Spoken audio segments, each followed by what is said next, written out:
Não é difícil lembrarmos disso, que Deus tem na família a sua principal fonte, né, de organização, de transformação, de acolhimento, porque é o lugar onde se espera se encontrar aquela harmonia e o ambiente necessário para o desenvolvimento do ser humano.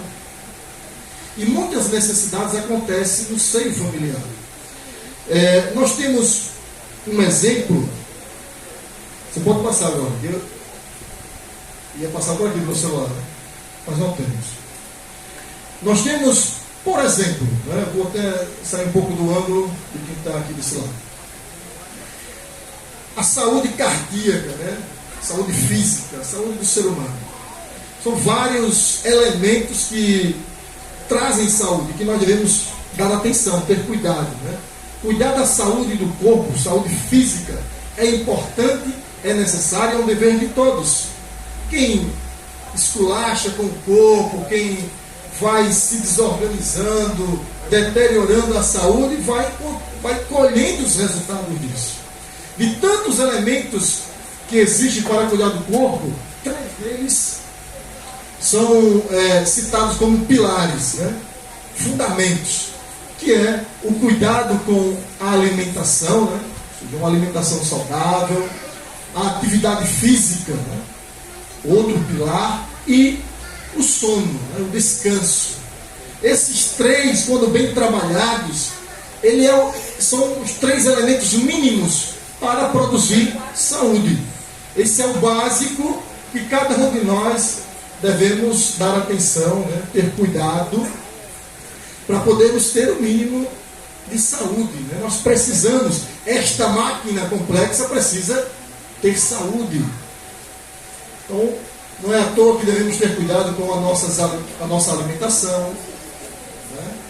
Saber o que é que nós estamos ingerindo, se de fato o alimento que estamos consumindo vai se transformar em combustível para essa máquina, né? Ou ela vai retirar o pouco que temos. Isso é o princípio da alimentação. E nós, como povo de Deus, além desses critérios de saúde, nós precisamos estar atentos com aquilo que está em conformidade com a vontade de Deus. Não pode esquecer disso. Mesmo que seja um alimento gostoso, saudável, mas será que está de acordo com a vontade de Deus? Isso aí é importante. Em relação à atividade física, essa máquina humana precisa estar em movimento. Precisa estar em movimento. Nós precisamos exercitar-nos. Nós precisamos ter atividade física, fazer exercícios físicos, porque o nosso corpo exige disso, né? Nós precisamos ter ganhos musculares para poder sustentar toda essa máquina. O tempo vai passando e mais nós precisamos dar atenção a isso. Porque o ser humano envelhece, vai perdendo massa muscular, então ele precisa estar aí indo na contramão da idade para poder manter o corpo saudável, né? Esqueça desse elemento. E o outro, saiu aqui. O outro é o sono. Muitas vezes tão desprezado e esquecido, né? Cuidar do sono, dormir na hora apropriada, adequada, ter uma quantidade de horas dormidas suficiente para a sua idade, para a sua correria, a sua atividade. Vamos pensar nisso. Sono não só quantitativo, mas de qualidade. Aqui. Já passa lá. Muito obrigado. Ok. Sono de qualidade para todos nós é imensamente necessário. Quem é mais idoso que nem eu, precisa dormir menos. Os jovens precisam dormir um pouco mais. Faz parte, né? do complexo do seu corpo, né? O seu metabolismo exige dormir um pouco mais. Qualidade de sono. Quem preza por esses 3 elementos fundamentais está promovendo a saúde. Existem muitos outros, mas esses são a base. Agora, naquilo que se trata a saúde mental e espiritual, elas têm necessidades semelhantes. Onde nós iremos dar um pouco mais de atenção para as necessidades espirituais, as necessidades mentais, emocionais, que todos nós precisamos, todos nós temos, e a nossa família muito mais. Na sua Bíblia, no livro de João, capítulo 14, versículo 1, Deus expressa, né, a importância de termos uma mente tranquila. Deus entende a necessidade do ser humano, da família, e diz: não se turbe o vosso coração, credes em Deus, credes também em mim. Amém por isso, irmão? Não se turbe, não saia, calma, confie em Deus. Deus sabe das nossas necessidades emocionais, espirituais. E Deus acalmava os seus discípulos, porque eles estavam confusos quanto o que iria acontecer em relação ao seu mestre, em relação às projeções futuras.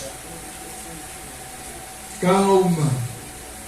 No mesmo capítulo ele diz: não se turbe o vosso coração, nem se atemorize. Deus, o Deus que alcança as necessidades físicas, alcança também as nossas necessidades emocionais e espirituais.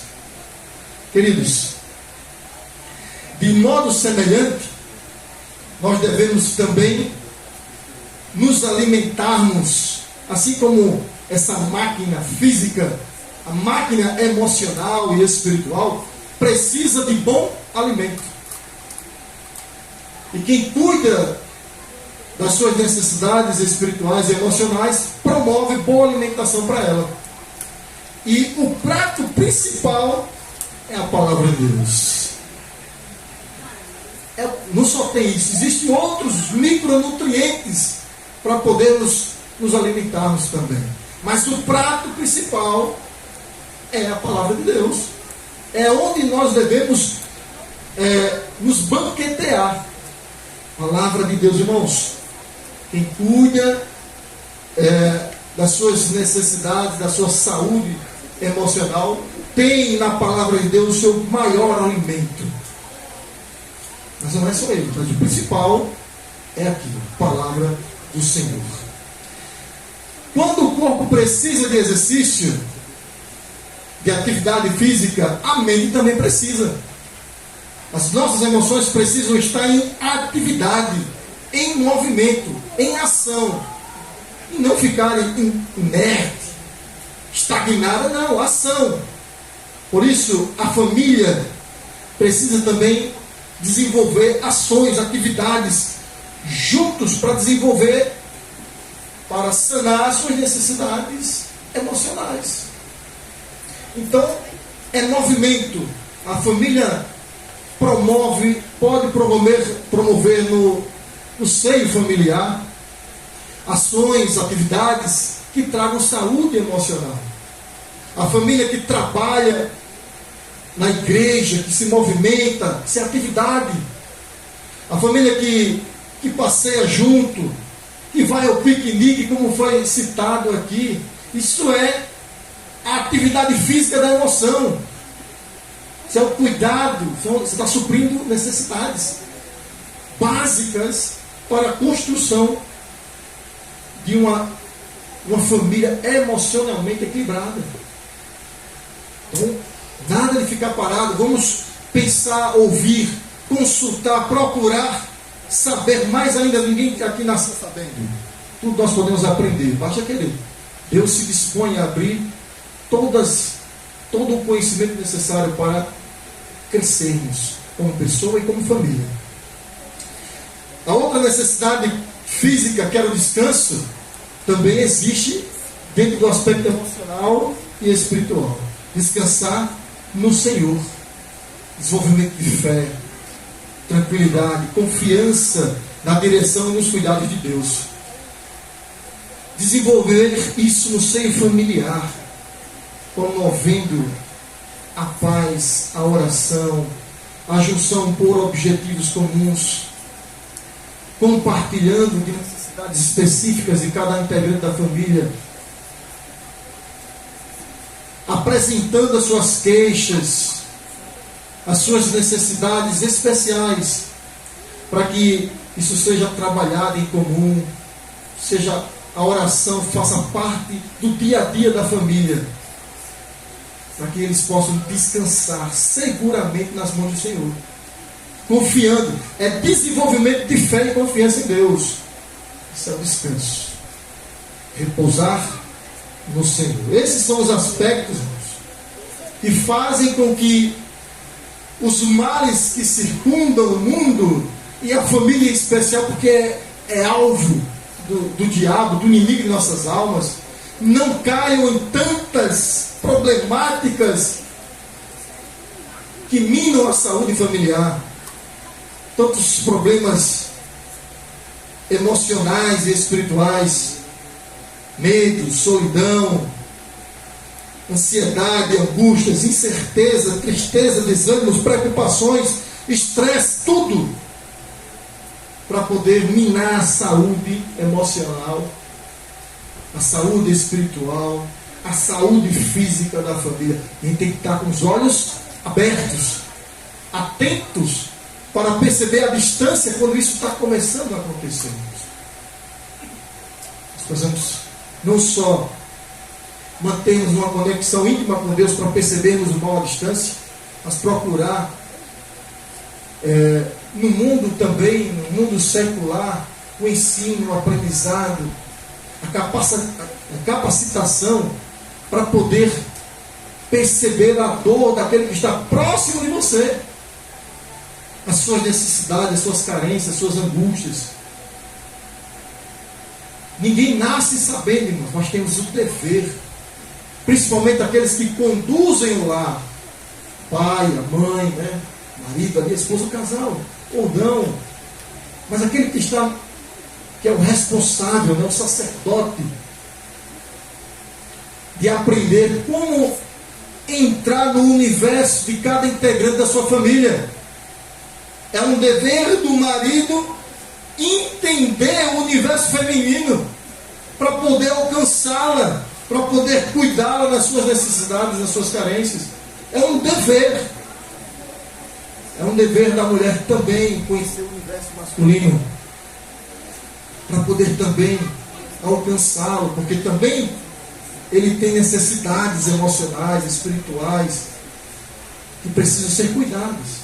É um dever dos pais entender o amplo universo dos seus filhos, em cada faixa etária, porque é um mundo diferente, são necessidades diferentes.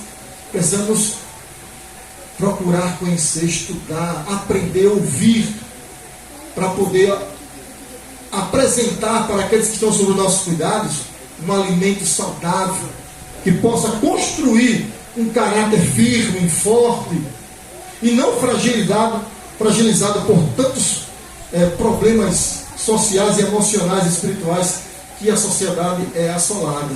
Então, um dever nosso. Aí eu não sei, aprende, irmãos. Deus está disposto a nos ensinar como trabalhar com crianças, né? Diferente, como alcançar o universo da criança, como falar a sua língua, como se colocar na mesma dimensão que ela. É um universo. Nossos filhos crescem. Eu tenho uma filha de 9 anos e um de 16. São universos diferentes. Eu tenho o dever, a obrigação de afinar a minha linguagem para poder me comunicar com a minha menina de 9 anos e com o meu rapaz de 16. Porque eu sou o pai dele. Eu tenho esse dever diante de Deus, diante da sociedade. Então o dever é nosso também. É outro mundo, outro universo. A gente está sempre aprendendo, irmãos. Porque os males de todas essas patologias e essas problemáticas causam danos assim terríveis, às vezes quase irreparáveis, quando ignorados, quando negligenciados, quando tratados de forma irrelevante. Isso é bobagem, isso é besteira, isso aí é frescura, isso aí... Irmãos, jamais. Nós estamos tempos modernos. A medicina avançou, o conhecimento avançou. E tu não pode ficar com pensamentos retrógrados. Entendeu? Quando alguém está doente, de cama, gemendo, tremendo de dor, você não trata assim. Né? Isso é besteira, a pessoa está com febre, 39, 40. Não vai tratar dessa forma. Você percebe que ali está acontecendo algum problema. Você tem que procurar um remédio, tem que acolher, tem que botar um... Você tem que fazer alguma coisa. Mesmo assim, são nos males, né, nas patologias emocionais e espirituais. Não pode ser tratada de forma assim, ignorante, né? Ser ignorada, não. Tem que lembrar que ali existe uma patologia que precisa ser cuidada, precisa ser tratada, tá bom? Isso quem tem o interesse, queridos, de salvar, de cuidar, de preservar. Quem tem esse interesse, faz isso. Não ignora. Não deixa para lá. Provérbios 22, verso 6, um verso bastante conhecido de todos vocês, diz assim, né? Ensina a criança no caminho em que deves andar. E quando ainda for o quê? Velho, não se desviará dele, né? Um verso bastante conhecido, né? Orientação à criança, o livro, né? Orientação à criança diz assim: para que os pais e mestres façam essa obra, eles próprios devem compreender o caminho em que a criança deve andar. Isto abrange mais que mero conhecimento de livros. Envolve tudo quanto é bom, virtuoso, justo e santo. Compreende a prática da temperança, da piedade, bondade fraternal e amor para com Deus e de uns para com os outros. A fim de atingir esse objetivo, é preciso dar atenção à educação física, mental, moral e religiosa das crianças. Isso serve para todos nós também. Ensinar no caminho, em outras palavras, ele diz assim: você tem que ser exemplo. Não venha com essa história de diga, olha, faça o que eu digo e não faça o que eu faço. Isso aí não existe. Seja um exemplo. Principalmente para aqueles nossas crianças que precisam, próximo deles, eles precisam de espelhamento para poder reproduzir aquilo, as suas necessidades. As crianças reproduzem o que é feito ao seu redor. Por isso que dentro de casa eles precisam enxergar exemplos, né? Para poder também seguir esses exemplos. Não é somente o pai e a mãe dizem, olha, você tem que fazer isso, aquilo e outro, e fazer outra coisa diferente, né? Tem que ser um exemplo. Por isso que em outras citações desse livro, por exemplo, diz que a melhor forma de você, está falando para um casal, né? Marido e mulher, a melhor forma de você demonstrar amor, de você amar o seu filho, olha só que coisa interessante, é você demonstrar amor pelo seu companheiro. O amor que une, que transborda no relacionamento conjugal, é o melhor exemplo para dos pais de amor aos filhos. Os filhos conviverem dentro dessa atmosfera, né? De amor, de compreensão, de respeito, de cuidado. Isso é exemplo, gente. Isso é ensinar os filhos no caminho. Não é apenas apontar, olha, vá para ali, não. Pega na mão e venha comigo aprender a vida, o que é viver, o que é Deus, o que é adorar a Deus, o que é viver com Deus, o que é ser um marido, o que é ser uma esposa, o que é ser um bom filho. Dou exemplo, tá bom?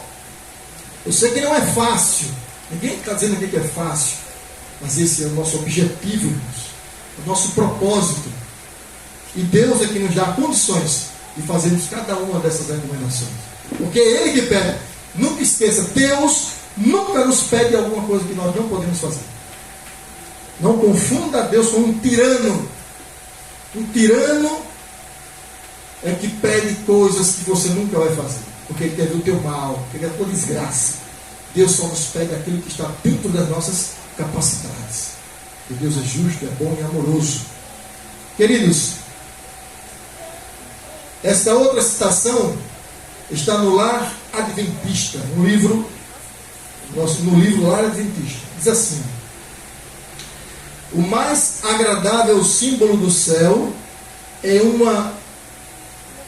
o símbolo do céu é um lar presidido pelo Espírito do Senhor.